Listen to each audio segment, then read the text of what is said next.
course I have to think about it. That's like me saying, so, I'm going to need a kidney at some point. Or will you give me a kidney if I need a kidney? You will think about it. Like, I think that's easier. I'd give a kidney of course, than dying. To a stranger. Yeah. Would I give my life? For someone, yeah. It's funny because sometimes if I say, oh, would you give your life for Elijah? Would you give your life for me? Like, I still have to think about it too. You do? Yeah, it's weird because it's like you can't fathom death. Is that weird? Like, you just can't fathom. I can't fathom it. Like, I know I would, but I can't fathom the thought of that decision. Yeah, it's like we know we're not supposed to die. Is that weird? Like, I just don't see death coming. People be like, oh, well, we all know we're gonna die. I don't feel that. It's kind of like when people ask you, how does it feel? Do you feel older now that you're 18? Nope, I feel the exact same. You don't feel it. You feel the exact same way, right? You feel the exact same way. I feel the exact same way. I promise you, I feel the same exact way than I did when I was like 21, 19. I don't feel different. Yeah, no, me neither. And like inner me, I just don't feel different. Like, that's why I think people have a hard time aging. Yeah, I don't feel different till I get on the basketball court. You know when I feel different now? When I'm like on my feet or like knees trying to clean something, and all of a sudden I'm like, oh my God, I'm in pain or everything hurts, and I'm like, wow. You feel that difference in your body, but the inner me does not feel the aging hitting her. But I got a question. I got a question because she says something interesting. She said, "I'll die for." Was it for Eli? You said? No. She said she would also think. I will also think about it. If somebody asks me if it's not the situation. My question was, for your husband, would you stop and think of, okay, would you die for your husband? And she was like, she had to think about it. And I was like, I wonder if it's any different. I mentioned her kids. I said, would you die for Eli or Mila? And she's like, I know I would die for them, but I also did have to sit there and think about it. That's because it's a question. It's not a decision. I think. That's interesting. You saw that? I think that that's was just what question? It wasn't a decision I had to make right there and then there. But I think that's a woman thing because guys, if you believe like really wholeheartedly in something, you'll die for it. Yeah. A guy will put that's what they do in the army all the time. I love my country. I love my country. And they go. You know what it is? We're more emotional. Men are more like loyal. I will say not narrow-minded, but like one thing. Yeah. Tunnel vision. Yeah, like there's a tunnel vision. For us, you have to start thinking about like, wait, if I die for Ila, I'm leaving Mila, and you start, Yeah, think about all the different exits y'all not gonna take on the highway. Yeah. Yes. I know I'm going on Route 46 to Chick-fil-A. I'm not thinking about the Fairview, whatever it is. Yes. It's that simple, I think. Interesting. Because that has to do with love. Which it makes sense why men are the most common in the army. Yeah. And why how you're drawn to danger too, dangerous activities. It's almost like that invincible feeling. And I think it's that, I don't know, that protective in men. It's definitely the protection in men. Yeah. I have to stand up and sacrifice. Yeah. It's my job to protect.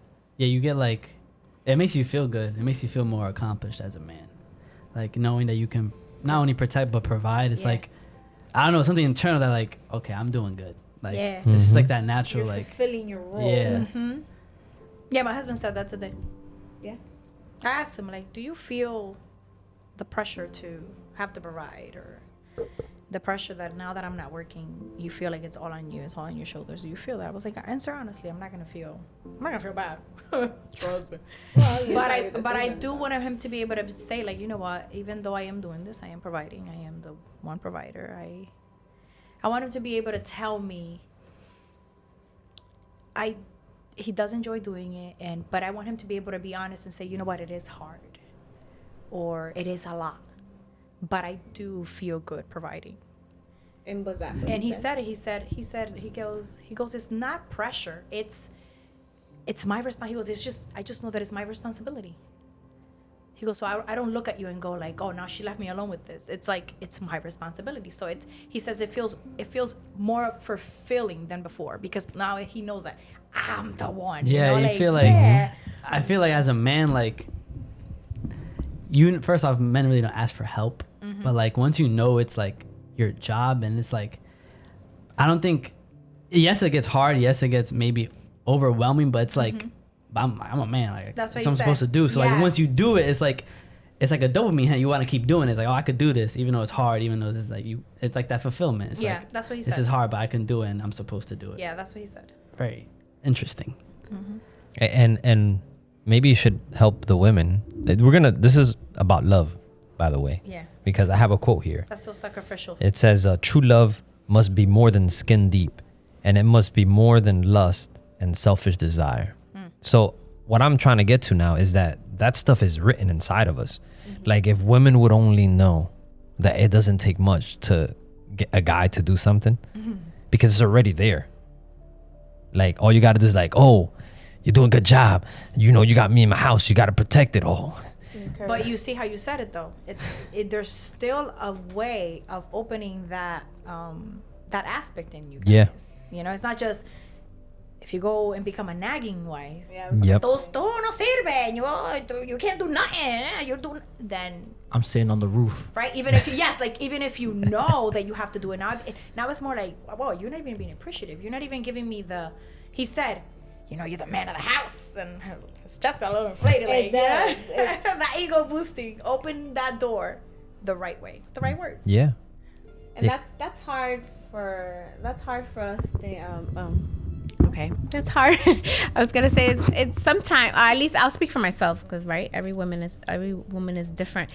I also felt like that entitlement, like you the man, you gotta do it. I don't gotta sit there and tell you like, ooh, you did such a good job and blah, blah, blah.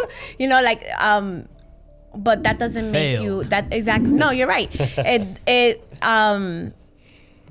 It failed, one, because my man didn't feel encouraged, right? So I'm feeling entitled, but he didn't feel encouraged. So is he really gonna do it, right? And if you go back deeper than that, if that would have stayed your belief and your idea of how he should have known that.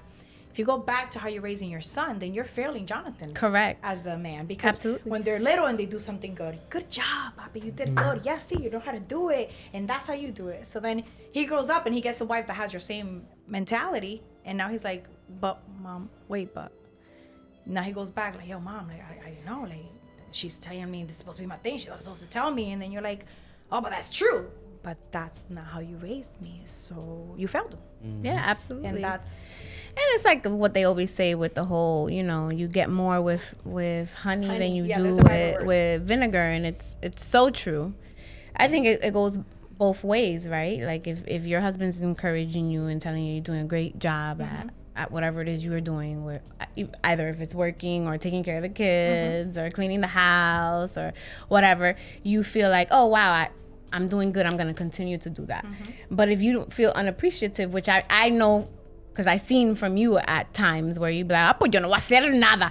I'm not gonna clean, I'm not gonna cook, I'm not gonna do nothing. It's just gonna be you ain't doing it, I ain't doing it either. You know, so the encouraging does have to go both ways in order for us to grow, really. yeah. And if you want to feel appreciated, then you should also be appreciating the other person. Yeah, And not have that entitlement. I was like, you better take care of me. I agree. Well, that becomes what we were talking about last time, that it's not really a give and go in love. It's mainly give. The environment changes. The more you give love, the environment changes. We tend to think that if we love and we wait for something, well, I'm going to love you to see if you do something back, then it becomes weird. That's that vinegar thing you guys were talking about. Because then if they don't do it back, then your love now gets contaminated. And now you don't love wholeheartedly, or, you know, it's on conditions. I think we were talking about that. We talked about that the last time. Yeah, we were talking about that last time. That conditions, you know, am I loving for conditions or for, what was the other thing you said? I think you said something. It was For a reason, which is a trick question. Yeah. Because you can love for a reason, but you can't love for no reason either. Like, right? You have to, obviously we love because of love. That's a reason. Or because we were loved first. That's why. Yeah, that's we truly love. it. We don't know love until we're loved. Yeah. I think that applies as a new Christian too, because when you're new to Christianity, from someone that comes from this type of atmosphere where you have all this transactional love, where it's like, I'm gonna do for you, but only with the exception of you doing for me in return. It's like you're so used to that it's refreshing to get that love that's not transactional, but it also feels out of place, because then you're used to having to repay people for their favors. But then when somebody does something for you just simply because they love you, it's like, okay, well, what are they going to expect from me now? Or what are they going to make me do now that they've done something from me? But that's not really how the way love is supposed to work. It's just this societal concept that we've now contaminated the word love with. And now it's become this thing where it's like, oh, well, now it is conditional when it shouldn't be. Yeah. Love is unconditional, and it should always be unconditional. Amongst the leadership, like when I sit in leadership conferences, the leaders and the pastors, they call that a vampire. And they talk about, because you got to remember, a pastor is like a leader that has to love, but sometimes people suck things out of the pastor and they don't give nothing back. So they talk about how to hug a vampire. And they talk about that, like, how can you still love even though you're not getting love back, and how to recharge that love battery. And they talk about, you know, the scripture and how you got to get more in deep with God and let God fill you, or else, you know, you're going to become a vampire. Yeah. I think that everyone has a different role in your life, and sometimes you are there to just give and not get anything in return. Sometimes God does put people in your life where you're just serving and you're not gonna get anything in return, and you should be more than okay with that. A lot of people have that expectation, like, wow, you put this person in my life and I gave her this, that, and the third, and I'm not getting nothing in return. Why is this person even here? Like, they're just sucking me dry. You feel like you wasted your... Yeah, you feel like you're wasting your time, but that's what that person was put there for you to just give, and you should be more than okay with just giving. Not everyone it's not gonna be a reciprocal relationship where it's not always gonna be that way, and you just have to, I guess, be spiritually inclined to understand, okay, why is this person in my life? Am I only supposed to be serving? And if that's the case, then I'm okay with that. That's the key right there. You said it. I think for the world, I can hear someone say that, and I probably wouldn't have anything to add, because I can't expect from a random person that's complaining about the same thing, like, oh, I'm just giving and giving and giving and I'm receiving nothing. I can't give advice to that person, because that person hasn't encountered that sacrificial love. You know, God gives, and sometimes we give nothing back. We just sit there and receive, right? So if for us Christians, if that's our example, that's where I think we're different. That's where I do have a problem with believers that have that mentality. So this person came here for you. This person was placed for you to get something. That's your mentality with the minute you meet someone then, or you're investing. You're investing because you want to see something in return, right? Kind of like you're sowing so you can reap, right? But if we are Christians, I think this goes for everyone. It's not just a specific person. If you're a believer, I think you should get into the mentality of, I need to pray and prepare myself that anyone that comes into my life in any way, whether they're Christian or not, especially if they're not Christians, right? If they come into my life, I need to be able to have the capacity to be able to give and not expect anything.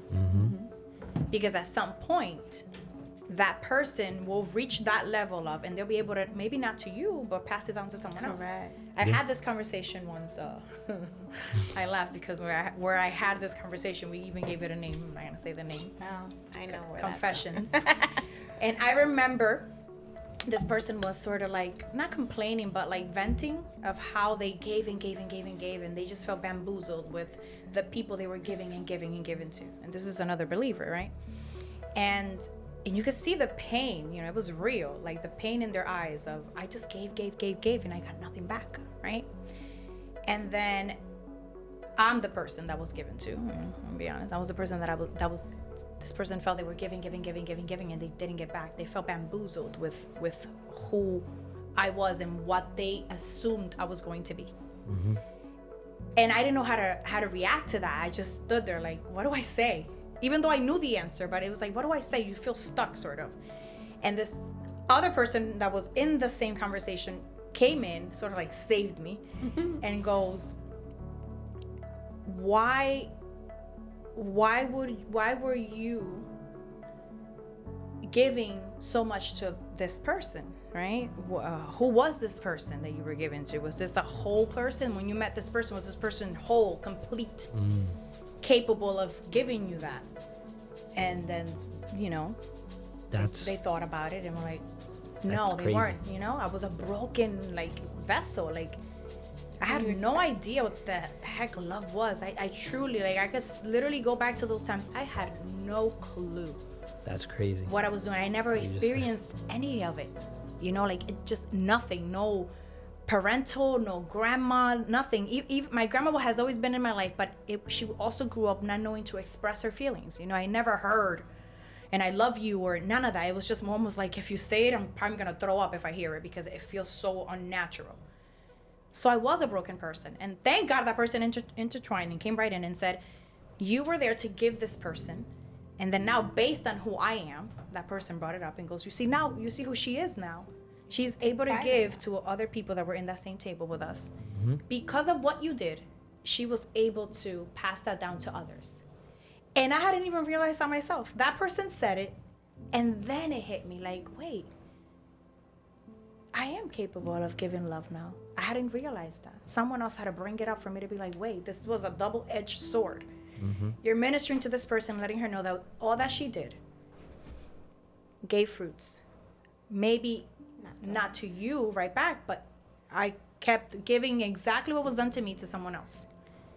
And I hadn't realized that I was doing that myself.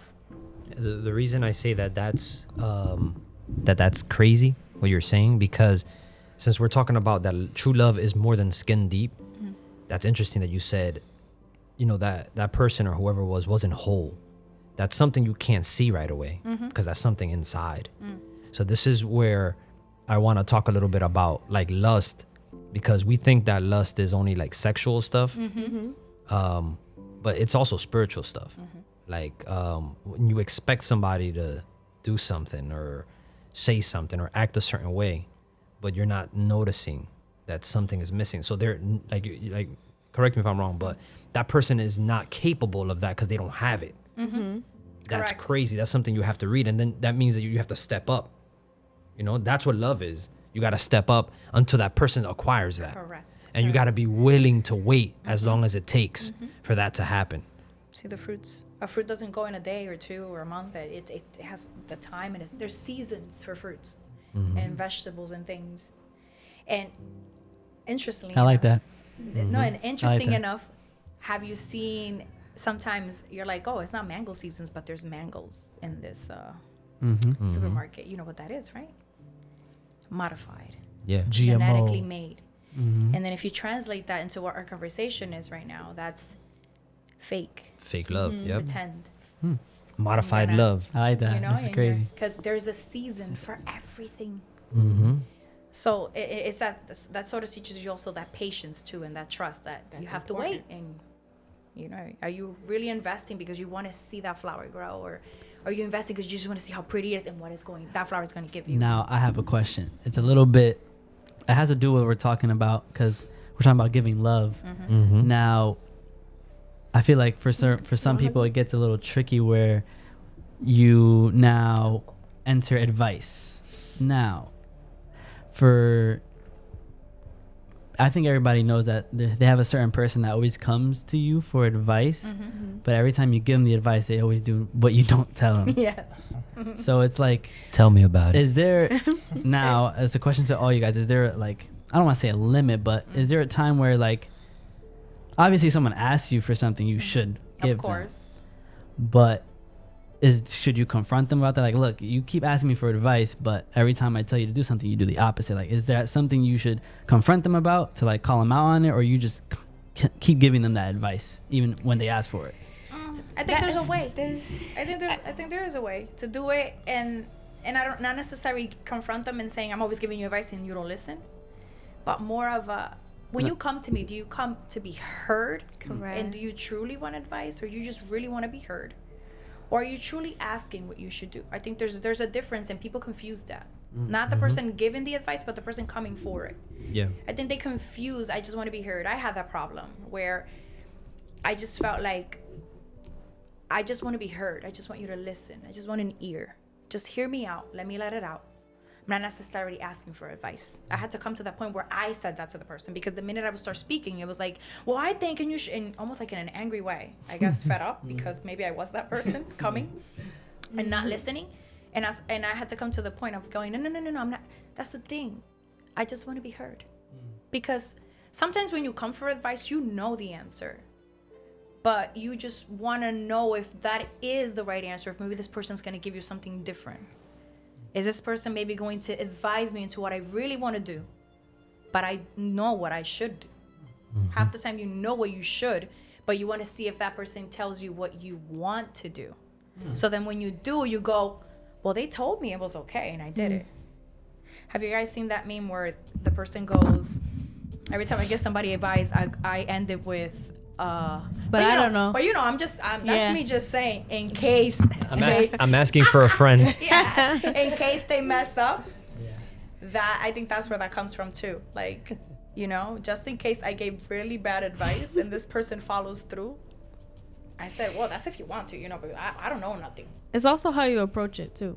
Because a lot of the times I think what happens is we exhaust ourselves trying to give the same advice over and over again, because we don't ask the person, well, do you need to vent or do you want a solution? That's what I'm saying. I was gonna just say that, because I had a friend who she would always vent to me about her marriage.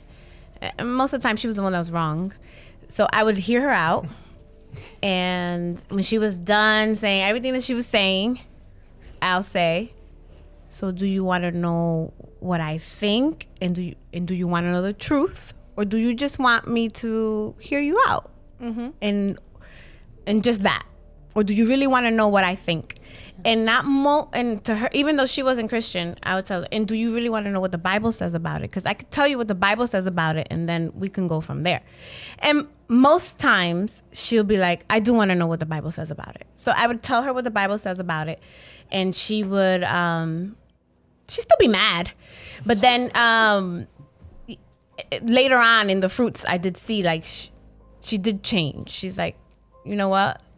I'm going to try it that way because I've been trying it this way and it's clearly not working. So let me try it your way and let me see if it actually worked. And it did. I saw her marriage grow from those advice. And then when she, again, she wasn't Christian. So when she went back to doing things the old way, of course, her marriage went back down. And she came to me again. And I said, this is nothing that I've never told you before. So again, have you made your decision? Because at that point she had made a decision like, I'm getting a divorce. I'm just done. I'm like, okay. Do you want me to just hear what you have to say, or do you want to know what I think about divorce or the whole night? She's like, no, I know what you think about divorce, but I have made up my mind and I don't want to talk about it. That's my decision and that's what I'm doing. I said, okay. I still will be praying for you because I still think you're wrong, but I will do my prayer for you and you do whatever you need to do. So long story short, I did do prayers in reference to that marriage, and somehow God spoke to her heart and she started doing the things that we talked about in the past, and again her marriage went back on track. With that being said, is what I'm saying is it is frustrating to deal with a friend or anyone that's not listening to you, but I don't think the right decision is ever to just be like, "Tú no me haces caso," so I'm just gonna let you fall.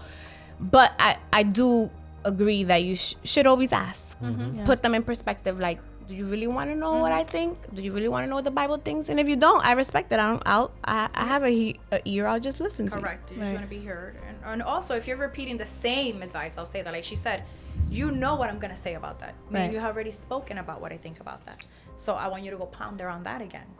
You know what I mean? Don't, because it is frustrating. Sometimes the same, I already told you what to do about that.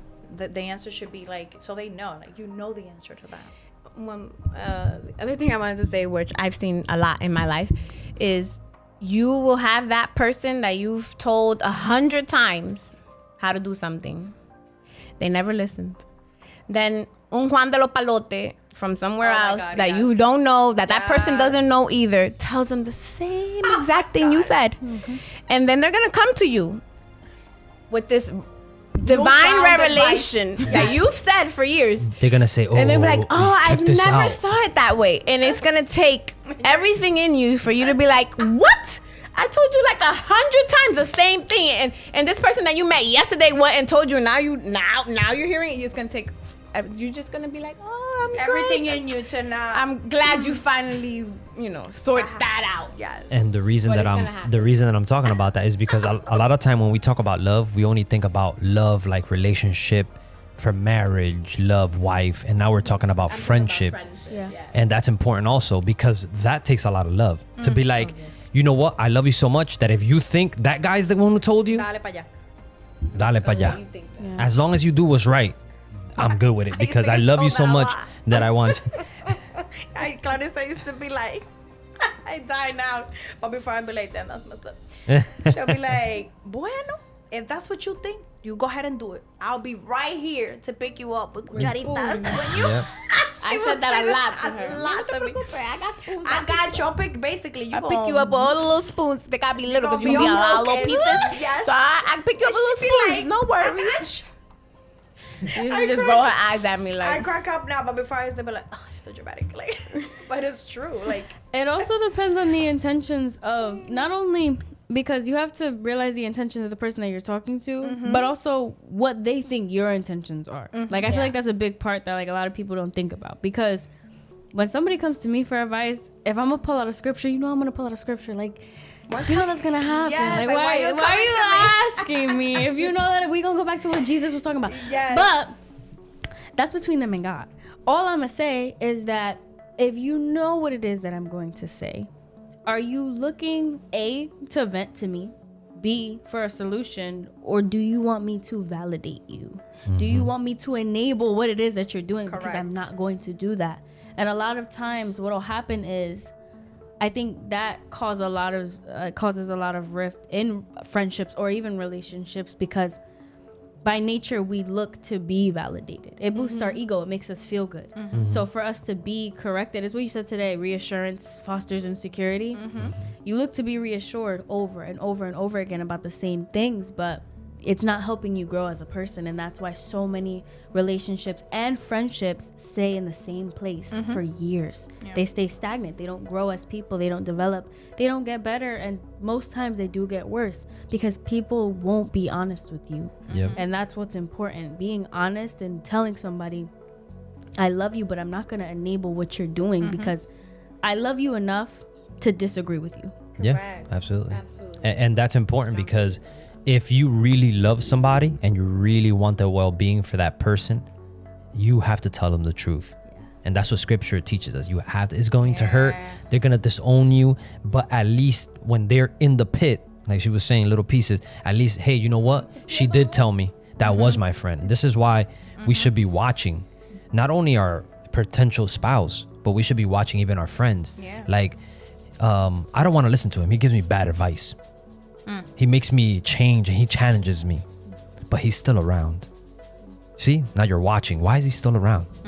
If I don't talk to him, if I don't call him, I don't let him speak, I don't listen to his advice, but he's still around. That should be like, wait a minute, this person cares for me. You know what I'm saying? We need to be attentive to that because sometimes we abuse something that God has placed in front of us to bless us. I don't want to go too crazy because that's part of a preaching that I might. So there was a moment in time when Moses was having issues. They had to go to war or whatever in the Old Testament. And I think Moses hears from God and Moses tells him, hey, when you go to this land, he tells the guys, don't cut down the trees. Because I know that you're going to siege the whole city and I know you're going to attack it. And when you siege the whole city, you burn everything down because it shows control and dominance. But don't kill the trees with an axe because those are the things that you're going to eat from. And that messed with me. because a lot of time we see people, if they don't agree, we have the love, or vice versa, they have the love. We don't agree with them, and we want to chop them up. Nah, they're wrong. I'm gonna chop them up. But that might be the tree you gotta eat from later. That's good. That's really good. Interesting. I guess that's kind of like the saying of like, don't burn any bridges, kind of. Yeah, Interesting. they kind of get that from the Bible. Yeah. They steal a lot of stuff from the Put a Bible. little twist on it. I was gonna say, be conscious of the way that you speak to people, because that's another thing. Like, Why you make that face? you never. She told me that. Oh, okay. Yes. He felt convicted. We had a very long conversation because he could be a little aggressive sometimes, but your heart's in the right place.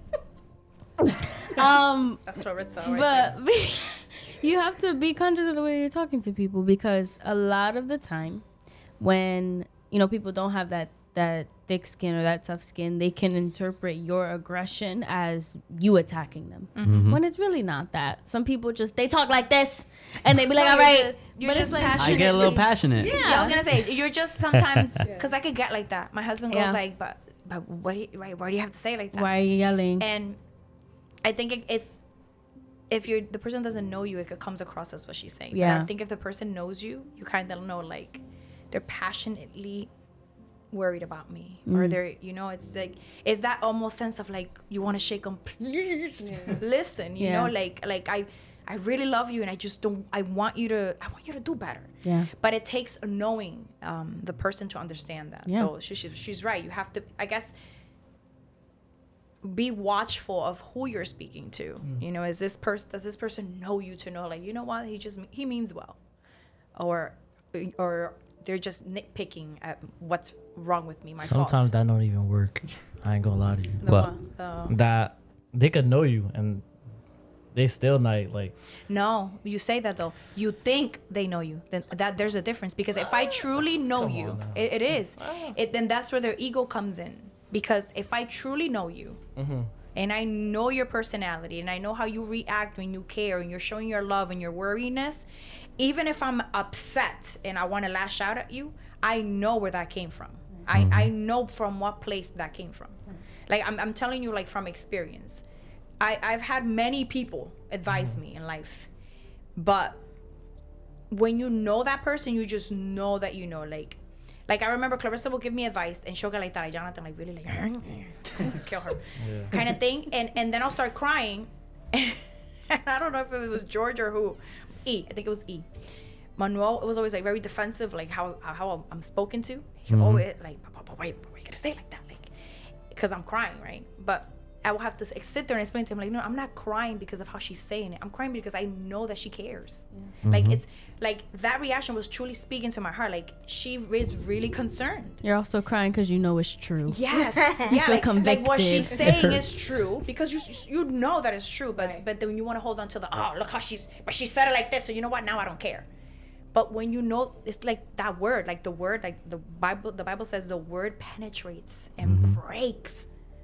When you hear someone trying to tell you the word and the truth and where you're wrong and what needs to be done, when God is speaking to your heart, you don't smile and rejoice. You're in pain because it's breaking through things, right? But you know he means well, because what? He knows you. So that person that you're probably coming at like that and they still don't get it, no, they don't really know you, Martin. They're pretending they know you. Maybe they're acting interested in knowing you, but they don't. Or it's their ego having that reflection of, I'm not gonna allow what you're saying penetrate me. I think I'm sorry. I think a lot of it is probably ego, because I'll speak for my relationship.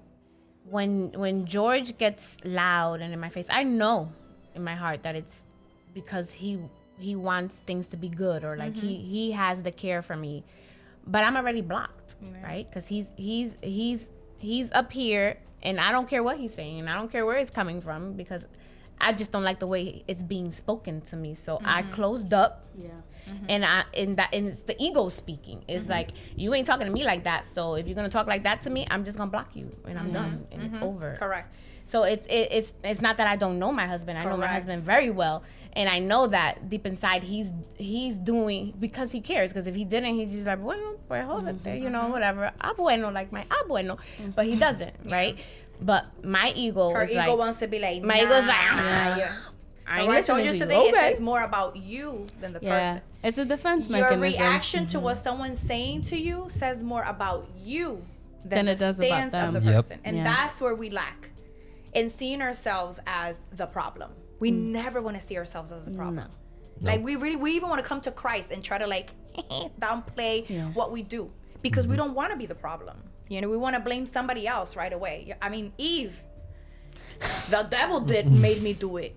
Adam, the woman you gave me, made. You know what I mean? Like it's in us, and I think it takes more courage and more Maturity. yes to admit. You know what?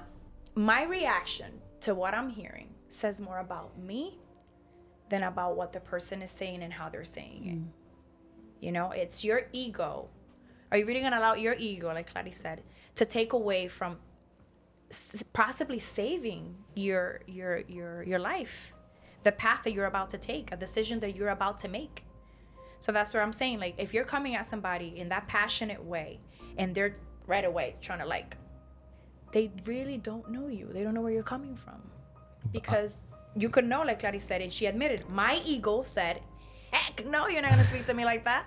Yeah, but I've seen even people talk gentle to somebody and say, look, I love you so much and you need to do this, and they still don't listen. No, of course. Because the intention is not. It's the heart. The It's the heart. problem inside. It's the heart. That's what it boils down to. You can give somebody advice till you turn blue. And if in their heart they're not ready to receive it, they're not.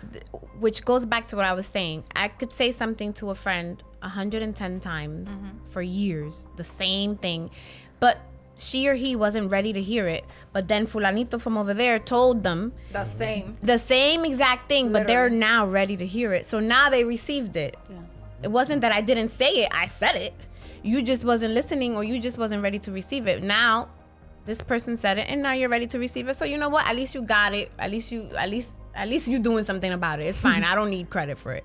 It is what it is. Yeah. But I think that's a big thing. If you're not ready to, like, when somebody comes up to you and they're asking for advice, if they're not really, that should be probably a question that we ask. Like, are you ready to receive it? Or you really still just want to be mad? Many times I've had this conversation with Joe when she has been mad. Like, she goes, I'm not ready. I want to be mad. So whatever you're going to say right now is not going to help. Yeah. You can just let me vent. And whatever you're saying right now is not going to come through to me, because I still want to be mad. When I'm ready not to be mad, then I can listen to you. That would be me. Yeah, that's Straight up true. honesty. She would tell me that But many honesty, times. like I'm gonna be honest with you. Yeah. Right now I'm angry. I'm hurt of whatever I'm coming to you for. I just want you to listen to me. And I know you're right. I could read the advice and be like, I know that you're right, but I just not ready to go there. I'm not ready to start doing that. Straight up honesty. Like, I'm not gonna sit here and bamboozle her either and come with this. Oh, this is, you know, the victim. This is happening to me. And then when she gives me the advice, goes, oh, you don't understand me. That's also not fair. No, it's not. Because we know that's, if I come like that to her and go, you don't understand me, then that's where I came, where I wanted her to validate me and I wanted her to agree with me. That's what you're saying. I want you to agree with me, or don't even listen. Why are you giving me that advice? You're a bad friend, kind of thing. I know what I want to hear and I'm not hearing it. So you have to be honest with yourself and honest with the other person. I know what you're gonna say. I just want you to hit me out, and I'm not ready to do any of that you're saying right now. And she'll be like, okay, but you know where I stand with that. And she'll end with that. I'll be like, I know. Let me linger in it a little longer, and then eventually I listen. Then I will apply, and then I'll go back. I'll be like, I did what you said, and I apologize, and you know, okay, because I know that I know. I just want to be heard right now. There's a moment also in love when you gotta sit silent and just watch and listen and pray that somebody like that comes and they'll listen. You know what I'm saying? Like, this is where we're starting getting into the sacrificial part of love, where that takes, you don't understand how much power. Probably God is the only one who can actually tell you. But for you to stay quiet and watch this person about to do something that's going to hurt them, and they can't see it. That's hard. And people think it's a joke, but even when as you guys become leaders and continue, you know, you guys are parents now. Well, not all of you, but some of you guys.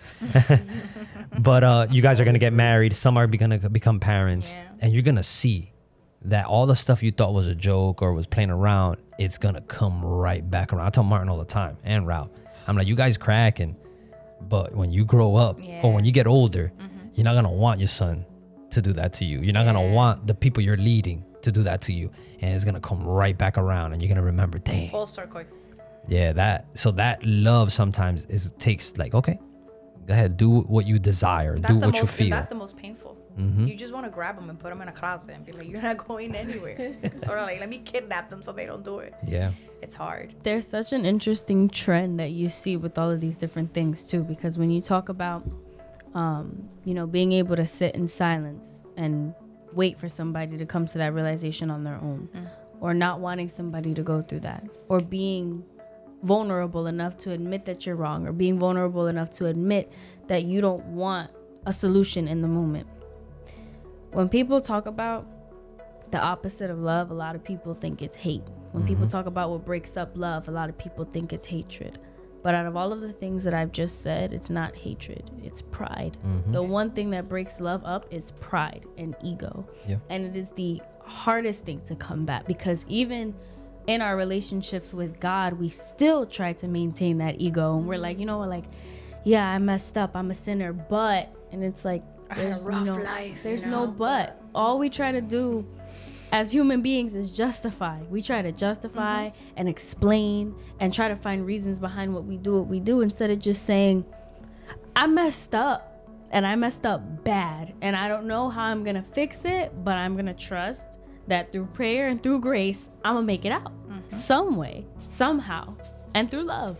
But a lot of times people think about that and they're like, oh, well, you know, I don't have it wrong because I don't hate anybody, or I don't dislike anybody because of X, Y, and Z. But you're still prideful. You still maintain this hierarchy attitude where you're above everybody else and you can do no wrong and you make no mistakes. And that's what distances you from people. That's what makes you unable to love others and unable to receive love, because you can't even recognize the flaws within yourself.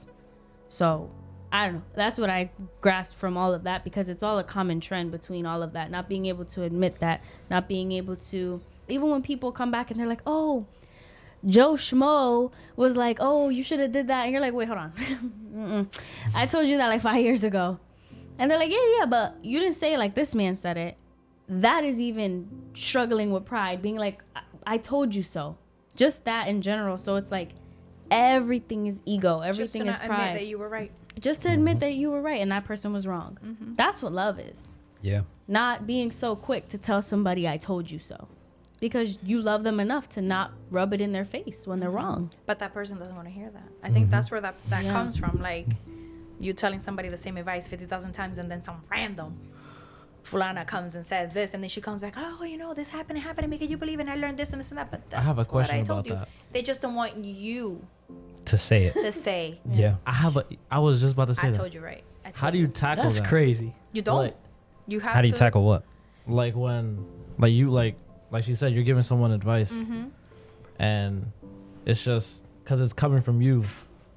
They're not gonna take it. They're not I've gonna met people like that because it comes from me. They don't. That's when you gotta talk to Joe Schmo. Yeah, I know they You don't gotta take tell it. somebody right next to you to say it. I mean, up on him. Jesus struggled with that, by the way. Yeah. He said that there's no prophet in their own land Yeah, because they I wouldn't. said that today. Listen, I was having that conversation today. Like, listen. Oh, I've said that to her 50,000 times. You're not a prophet in your own land. Sometimes someone has to hear it from someone that's not close, that they don't feel like they're biased or knows them. It has to hear from a complete stranger. Oops. For it to hit. I learned that the hard way recently. I will come to Clyde all the time. Dude, I told this person to do that. I was the one that told them that this is better for them. All of a sudden, they discovered it on their own. I like the They voice. read an article The voice and- is spot on. And I literally, I would like get so upset. Like really? An article told you? I told you that like 3 weeks ago. Es que a Malco no lo oye. And it is very infuriating. But then you start learning that. Like, I'm telling you, God has the answer to everything. I never understood that you're not a prophet in your own land. Like, that's not supposed to be. And now I get it. Like, sometimes you need to hear from the person that doesn't know you and that doesn't think you're attacking what they told you or what they know about you or that close relationship. It has to come from someone completely strange to them for them to be like, oh, like, I've also seen the opposite of that. how? In the sense of somebody's asking for advice and you give it to them, but like you said, it's not the person they wanted for them to give it to. So, for example, somebody has somebody who they've known for longer. I would be the Joe Schmo that came, but since I'm the Joe Schmo, what I said is invalid because they know someone else who's known them for longer, but they want to hear it from them. But the whole thing is like, you've been hearing it from them for all these years and you still haven't changed. So now you're denying Joe Schmo and you're denying your people that you've known for so long. So I feel like that's when you gotta discern a little bit, like, okay, does this person just want to stay stagnant? Because now you're hearing it from different people and you're still not changing. There's also that person though, I'm coming to you and I'm coming to you and I'm coming to you Until I hear what but I then want. three is giving me the same thing, so that's not it. You're fishing the pond that has what you want to eat. For your desire, yep. Yeah. That's what it is. You're looking to hear. It's not that what you're saying is wrong to them. It's that's not what they want to hear. So they're not listening to the old partner. They're not going to listen to you that just came, even because you're giving the same advice. They want somebody to be like, no, you're right. Leave him. How dare he? What you mean work on your marriage? That's abuse. That's what they want to hear. For what you want to hear, not what you need to hear. Correct. It's kind of like when you ask God for something, He's not going to give you what you want. It's what you need. And you know what's crazy? And you continue praying because Especially what you needed patience. came and that's not what you wanted. I've seen that. You're praying, God answers. It does not look like what I prayed for, so I don't want it. Yep. And I'm still praying because God hasn't answered. In your face. But, I'm gonna share some Bible verses because this is stuff that we have to attach to our lives. So Proverbs 16:18, pride goes before destruction and a haughty spirit before the fall. So like you guys were saying, when pride is present, I'm gonna be honest with you guys, it doesn't matter how high, how intelligent, how great position you are in life, you will fail. Like you will, like that's why you guys see that how many athletes and you're like, oh my God, they were in a great place. What happened? Because it doesn't matter. Once pride is there, it will go down. And I want you guys, this is important, that you guys have to share with each other if you love each other. Whether somebody tells you something or not, or if I tell you something, example, and then you get it from somebody else, even if you do change, the spirit always tell you, hey, that person told you. And in Proverbs 3:27, it says, give honor where honor is due. Tell the Lord thank you. So obviously you give thanks to the Lord, but you go back and you be like, hey, you were right. Yeah. I know you told me before this person, you were right. Because that brings your pride down. Because there's and that is a two-sided coin. We know that a lot of people have pride, but then sometimes we have our own pride. And I don't want to tell him that he told me, because then, I don't want to tell him. I'm not fading their ego. Give honor where honor is due. That doesn't happen a lot with you. It doesn't, not when it comes to you, Shots were which is fired. something. No, it's fine. It's I don't have a problem with acknowledging that I still have growth to do as a wife. There is I do need to give honor when honor is due. That's why she laughed. That's why that is why I laughed. But I wanted to say that I have encountered where when I'm truly love someone and I really want to see a change in them, or like, oh, I've been giving this advice and they're not listening, and I know that they do need, that it is real, the advice is good and it's coming from God, and I already know that they're kind of not gonna listen to me, I always go back to prayer. I'm like, don't use me, use whoever, I don't care who you use, just or speak to them directly. Actually, to my husband, there's a lot of things that I won't tell him, verbalize for him to change, or that I want this or I want that. I go straight to God, and I swear most of the time, like a week later, he had a divine revelation, and you know, it's all good. You praying against me? I'm God praying doesn't- for us because we're a He's team, He's not a right? genie. If she's wrong in what she's praying, what happens is very interesting. Sometimes when you go and pray for this person to change, just happened to me. you go with this again, this ego to pray. Like, you know, I know I'm right, and we know he's wrong, and I need you to change him. And you end up changing when Yes, it's not supposed to be absolutely. that. When you're the problem. So now I've learned through that, to through pray. seeing that, how to pray. Like, if this is something that No, they I do need, if do this that is prayer. something that I requires this absolutely person to change, to do so. But if I'm the one, I'm the issue, I'm the problem. Speak to me. Change me. Help me see that. Help me understand that. Help me cope with that in whatever way. And I'm telling you, every time I can't. This is not like a 99.1% of the time. Like every single time, either that person starts changing, Or I do. and I learned that from your mother, because I'll be like, nah, because no. He's a man of God. What you mean? I gotta sit there. Yo, you know how many times like I have bumped into a wall on this person. I didn't marry a mundane. I didn't marry somebody that didn't know. I did what God told me to do, and I got with a man of God, right? So how come I need to be over here on some I gotta pray? He should know this. The word that's telling me is telling him, no?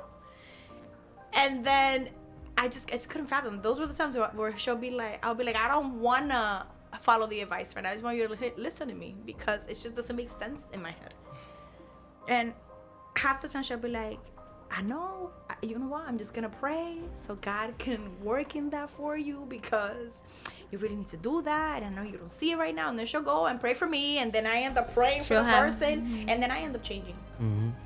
It's a change, because she could have just been like, Lord, change Giorgio's heart so she sees that she wrong. But instead it'll be like, Lord, speak to Joe, open her heart or whatever. And then I'm over here going like, you know what, Clarissa's right. I need to pray. I need to pray for him or whatever, or her, whoever it is. And then I start praying, God, you know, change them. Like, can't be like this. We're all people of God. And then next thing you know, I'm changing. And then I'm like, oh snap, I was wrong. You know, she didn't have to sit there and tell me you're wrong. Like, she's higher than Mike. She just go ahead and pray about it. And then I will realize that. I'm telling you, 100% of the time, I will either change or the person would. And when you see that you're the one changing, that's when you start getting humbler on saying, you know what? I need to change my prayer. And I changed my prayer. This is why. Fix me if I have to be fixed. But if it's not me and it's them, then please fix them. And that's when it becomes, this is where I want to get, these are good points you guys are bringing up, but this is where I want to get to about love. And it's the same thing with Christianity and with the relationship with God. I was talking to Henry about this, and we were talking about it. Love is intentional. Like, you need to want to do that. Yeah. Like, it doesn't happen by mistake. It's not a feeling. Yeah, it's not a feeling, like you guys said. But the problem is that people think, it happens with finances too. People think that by mistake, I'm gonna become a rich person. I'm gonna sit here, right, in this couch. Yeah. I'm gonna be on my phone. I'm gonna watch all this weird stuff. Luck will find me. And sooner or later, I might get lucky and get all this money, and I'm gonna become a millionaire. So it sounds funny, but people do that with love. Or I'm gonna be home, and how come I haven't found the woman of my dreams or the man of my dreams? But you're not doing nothing. You're not praying. You're not reading the scripture. You're not becoming, like she said. You don't get out of your house, so. Yeah. That's Like, crazy. That's spicy. But tell me you don't see that kind of behavior. Oh no, I see it. But you see, that's the hierarchy thing of like, I'm better. I deserve. God is gonna send them. God is gonna send somebody to tell me where he asked. God is gonna tell me who my man is, and like he gonna send somebody by name. But they're not looking. No, Love is a choice. They like this. Love is a choice. It has to be intentional. can't see it, you but I have got to my eyes intend to covered. do it. yeah, God. God gonna send me my I husband. don't know why God I gonna can't send me see my him. wife. I don't find them. I'm gonna see him soon. I've been praying. I'ma I've see been her soon. doing, Lord. I've been reading that Bible. Yeah, but I don't see him. she has her They eyes walking with covered. their eyes closed. But I'm that serious. But it happens in everything. It happens with friendship. I want my friend. When my friends, I'm gonna have great friends. Yeah, but you have to be intentional. You have to be that great friend to attract those great friends. I want to get this crazy career. I want to have this crazy, but you have to be intentional. You know what I'm saying? The same thing with the Bible. You know, I want salvation. I want this. I want Jesus to do that. But you have to be intentional.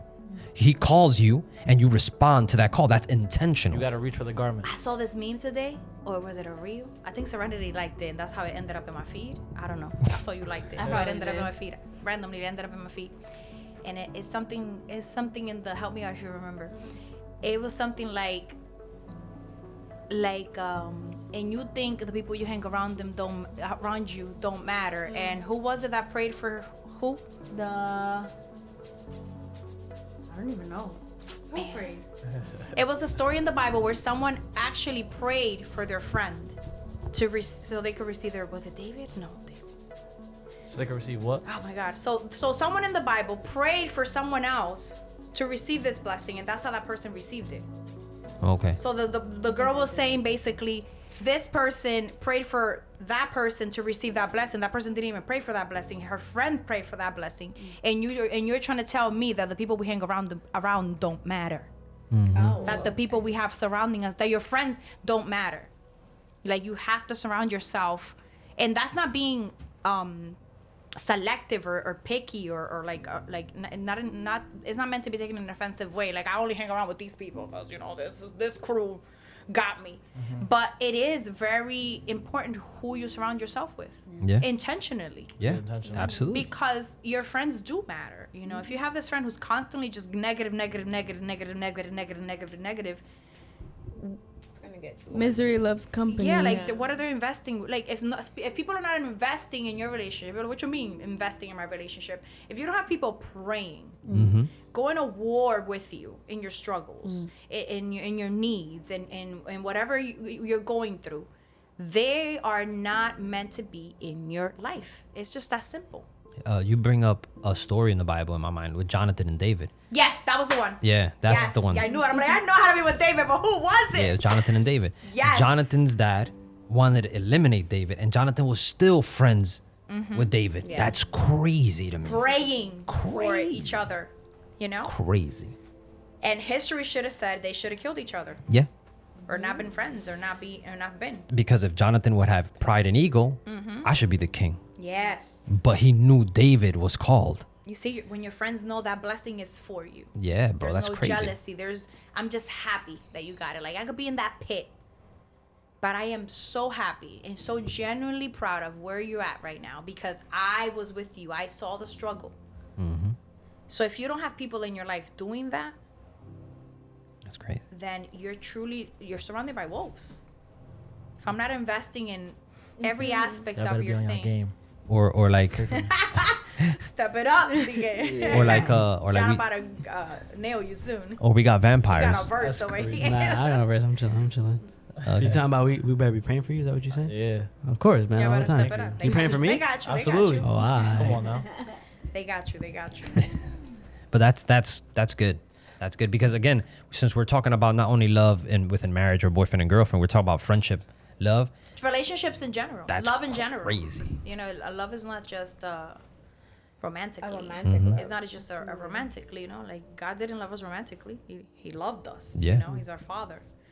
Everything will always stand back, no matter what we speak about, will always come back to that sacrificial Expression of love. Yep. expression of love. Absolutely. We were undeserving. Sometimes you can look at your friends like, oh, I don't deserve it. You didn't deserve it either. And God still gave you a chance. And God still stood there in the gap, and you know. So it will always come back to that. What would Jesus do? Yeah. We need to bring it back, those little bracelets. Oh, I like that. I like that bracelet. It was Yeah. it was We need to nice. bring them back. We need to bring them back. What Let's make them year? It's like a movement. Like What- nice colors. And What year was that when That that came was out? very long. It was early thousands, no? Mid thousands? Because I think so. remember we used to rock them up until like 2009. The WWJ. WWJD.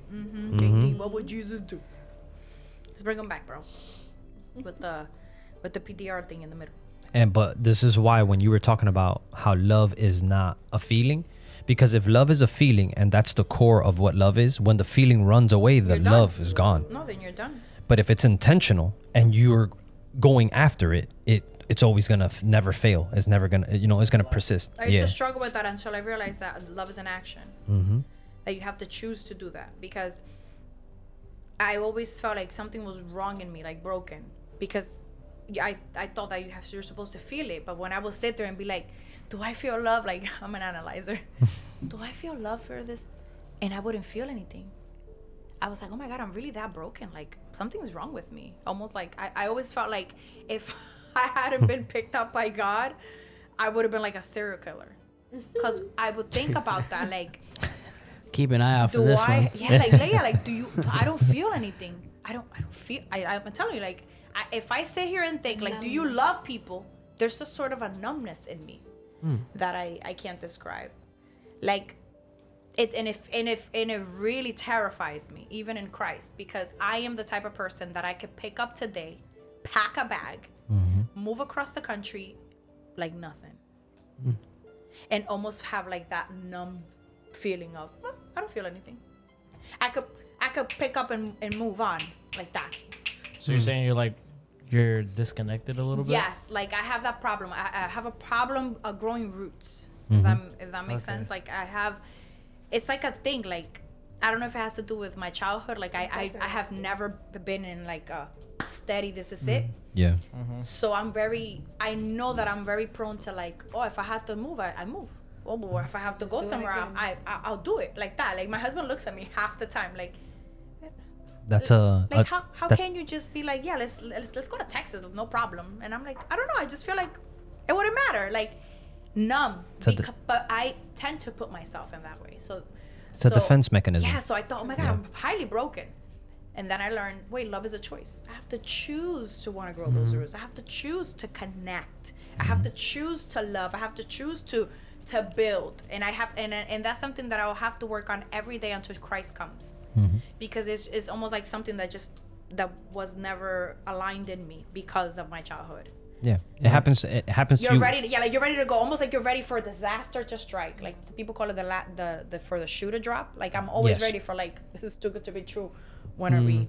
Yeah, you're always prepared. When we're leaving. Like and that's your struggle, but somebody else has a different struggle. I guess attachment. Yeah, no, I was gonna say, like you said, it's a defense mechanism in the sense of you don't want to be hurt again, so you don't want to attach yourself. Correct. So if you don't attach yourself, you can leave whenever because I never really cared. Yes, and you sort of hurt down. Even if you do feel like I do care and I am crying because I left my people, but you're quick to just numb that and go like, nah, just shut it off and keep going. And I should think that was bad. I was like, what was I supposed to be like? Maybe like a serial killer? Because I feel like that's how serial killers are. I watched too many of those shows, so I'm like, if I wasn't in Christ, she's a serial mover. What would my life be like? Like a serial mover. Like I can picture the bag in my head, like that little bag of when I was little, just on the corner, always packed. Interesting. So that in like I was telling you guys earlier, you tend to view your relationships and view everything around you on that glass. You start blaming other people, like, oh well, they didn't invite me to that, so they don't love me. Well, they didn't call me for that, so they don't love me. Or today they forgot to say they love me or say hi to me. I used to do that a lot all the time. Somebody didn't say hi to me, and the insecurity would feed in right away. Like, they don't love me. Oh, they're starting to detach. Oh no, and the anxiety kicks in. Like, you know, like you sort of have to do these things to be loved and to prove that you're worthy. And please keep picking me and please keep saying hi. And I would drive myself crazy, like all by myself. This is just my mind creating this crazy turmoil. And then like maybe like the next day the person's right back to normal, and then I'm like, because it was all in my head. I'm trying to see patterns where they're not, and then you go into these relationships in that same way and imagining these things and picturing these things and making these people what those other people in your life were because of that. So it's a tricky. You said something too. You said something interesting. So my wife, she's okay with it.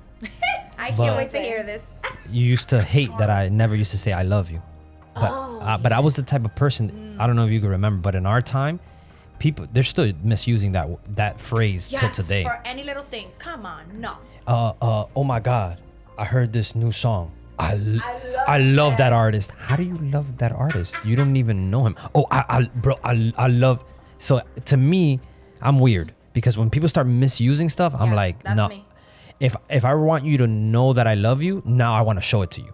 So That's I me. try to make my effort to show everybody, hey, I love you guys. I want to Yeah. be around you guys. I want to help you guys. You need help? I got you. You know You're what I'm an saying? expressive lover. Yes, because Yeah. I got traumatized by everybody misusing love. Like I saw my friend say, yo, I love you, baby. I love you. And then 2 weeks later, yo, what's that girl? Oh, no, we broke up. I thought you loved her. Oh, snap. Okay. And I just saw that keep happening. And it happens more and more now that people just misuse that. Yes, that word is just dropped at the. Back then, I still remember like people from our time, even in shows where they can't even get themselves to say the L word, or they don't say it first. And I'm like, yeah, I remember that time when it was so hard to say that word because you had to mean it. Mm-hmm. But nowadays, I love you. Like I have like acquaintances that will say that to me. Oh my god, It makes you feel uncomfortable. the earth swallow me. That's crazy. I was gonna say that's crazy when it's like an acquaintance, like it's somebody you don't know. You're like, What? whoa. You want the earth to swallow you in that moment because it makes you uncomfortable. You want to go into Yeah. your own body if you could. Like, what? Yeah, it was like recently. I was like, I just met like this person, and it was somebody's family member, and I feel before me. leaving, she said that she was like, oh, I love you. I was like, What? I just walked away. I didn't know how to I react because I don't just know, met her I that can't. day. It was just like, yeah, but I can definitely relate to like, but then you can, if you get insight on who that person is, Yeah. and then maybe like the traumas that she's been through Yes, yes. or they've been through, Yeah. you can understand why they would say that. But again, it takes time to understand why a person, but first reaction, you're It just does. like, It throws you off because you know that when you say that word, you Has truly weight. mean that. It has a significant weight. Like when you say that to a person, that is gonna create a feeling in them of like, wow, I'm loved. Like, whoa, like I'm no longer like I like you. I'm like you love me. Like this is awesome. I have an interesting thought. Just it clicked when you guys were talking about something very interesting. So when we talk about the word love, right, and we talk about how much weight it holds, especially as Christians, right? We're talking in like the Christian context right now. I was thinking to myself like a couple days ago, and I'm like, why is one of Jesus's greatest commandments to love one another, right? And I thought to myself, well, obviously there's no way, we're not worthy of God's love. There's no way for us to repay him. We can't, no good deeds, no nothing, right? But when we talk about God and we talk about his omnipresence or we talk about his omniscience, what is the only other thing that equates to that? Because when you talk about God in the physical sense, not in the metaphysical sense or the supernatural encounters that you may have with him on the altar, but in the physical sense, you can't see him, you can't hear him, you can't touch him, but you can feel him. So what is the only other thing that can equate to that? What is something that you can't hear, you can't see, you can't touch, you can only feel? Love. Mm-hmm. It's love. And so when you think about fine-tuning our love so that we love more so in the way that God loves and not in the way that the world tells us that we should love, or we should just say it to somebody that we were dating for 2 weeks or whatever. But when we really love somebody, when we really spell out, the words, I love you, that holds weight because we give it the same omniscient value that our Father in heaven has. We give it the same value because the way that we love God is just a small semblance of the mass that he loves us in return. Yeah. Right? So when we think about, God in the general scope of things, it's something that you can't quantify. That's the word I was looking for. You can't quantify. You don't know the magnitude of it. You can only feel it. And when you feel it, it takes over. It consumes you in the same way that love does. So when you think about, well, how can I have a true relationship with God? Or how can I really convict myself and be like, you know what? I am a Christian. I do believe I'm a sinner. I do believe that Jesus died for me to be reconciled into that family. By understanding and truly, truly, truly understanding what it is to love something or even someone. Because by throwing that word around, it loses its value and it loses its meaning. And at that point, I think it's a trick too, because like what you're saying, if if love failed, because that's what I hear now all the time. I don't get married. Guys don't get married because love failed. Desensitizing the word. And I'm Yes. like, but you never had real love. Like you never really committed. You never really sacrificed. You never really, like you didn't give it a good, I don't want to say try, but you didn't give it a good, attempt Yeah. at it. Effort. Yeah, thank you. Effort. Yeah, you didn't give a good effort to it. And now you're saying love failed because something Joe said, because now you created love in a way that what you thought love was, Yeah. right? And you guys, and Glady was talking about it too. It's when you guys start looking into all the issues in humanity, it becomes an issue of the individual heart, right? And the problem is that I want love to look like this. So then let's say Ralph shapes love the way he wants to. She's going to shape love the way she wants to. She might shape love the way she wants to because she has a defense mechanism. So her love is going to look different than his going to look different than his, different than mine. And then when all these people interact, their different loves are going to clash because that's not real love. And then we can't say love failed then, because then what's happening is that our idea of what love was failed. Not love, but we throw everything in the bucket. That happens to church. Church failed me. We don't go to church. Religion failed me. I don't go to church. And it's because nobody really But is. no one can really say God failed me. You've noticed that? Yeah. It's like the church hurt me. Yeah. The people hurt me. Right. I haven't heard one person say God hurt me. And it's tough. Yeah. So then it's where you placed it. Where did you place? I think Ralph was the one that told me once. He goes, sometimes we put people in such a pedestal, like Yeah. our leaders or the pastor or even us, like the worship team, in such a high end that we forget about God. We are so enamored with the person and the leader in the ministry that God isn't really the center anymore. But you don't realize that.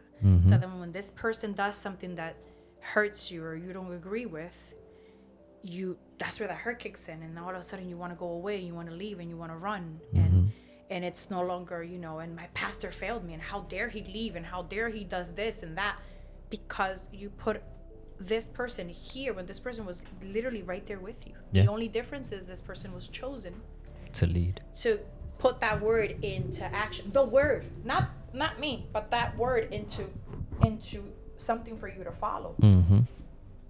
But you took that word and you attached it to that person. So then now if that word failed you, that person failed you, the word did too.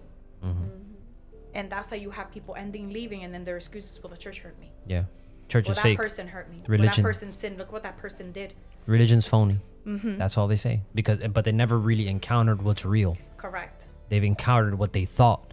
And like what you said, when they attach the pastor, when I sit with leadership conferences all the time, and it's crazy how, we spoke about this before, how a pastor is willing 100% to give everything he has and to give grace. But as soon as he makes one mistake, It doesn't come back. that dude is a heretic. Get him off.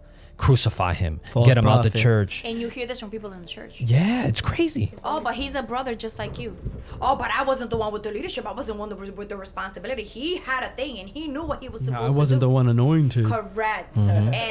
And that's where you put you put this veil on this person, like this person is Jesus, and Yeah. God is in the back, like you're not even trying to listen to me. I'm not even like, I could picture him like just, my God, like not, and he can't force it. He No. just wants to like get our attention, but you're too busy trying to stare at the leader and the Yeah. person you're enamored with, and that worshiper that needs to sing the songs how I want them, and I need to feel something when they sing, because if I don't, then they're not anointed.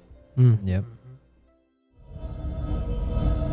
Beyond the Gate will return.